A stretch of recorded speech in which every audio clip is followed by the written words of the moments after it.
চন্দনাইশে colonel অলির বিরুদ্ধে ঝাড়ু মিছিল, কটূক্তির প্রতিবাদে বিএনপির বিক্ষোভ।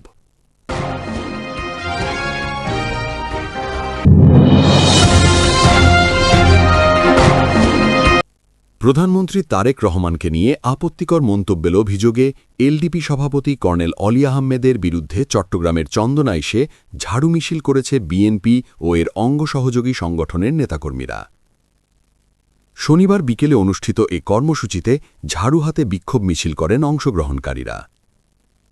মিছিল চলাকালে তারা বিভিন্ন স্লোগান দেন, যার মধ্যে ছিল দলীয় ঐক্য ও রাজনৈতিক প্রতিপক্ষের বিরুদ্ধে প্রতিবাদের আহ্বান। মিছিলে বিএনপির বিভিন্ন পর্যায়ের শতাধিক নেতাকর্মী অংশ নেন।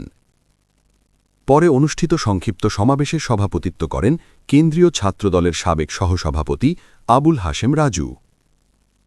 সমাবেশে বক্তারা অভিযোগ করেন, কর্নেল অলি আহমেদ সাম্প্রতিক সময়ে রাজনৈতিকভাবে বিভ্রান্তিকর ও বিতর্কিত বক্তব্য দিচ্ছেন। তারা আরও বলেন, অতীতেও তিনি দলীয় নেতৃত্বের সঙ্গে মতবিরোধে জড়িয়েছিলেন এবং বর্তমানেও একই ধারাবাহিকতা বজায় রেখেছেন। বিক্ষোভ সমাবেশে বক্তারা কর্নেল অলির বিরুদ্ধে বিভিন্ন রাজনৈতিক অভিযোগ তোলেন, যার মধ্যে গণতন্ত্র বিরোধী কর্মকাণ্ড ও ইতিহাস বিকৃতির কথাও উল্লেখ করা হয়।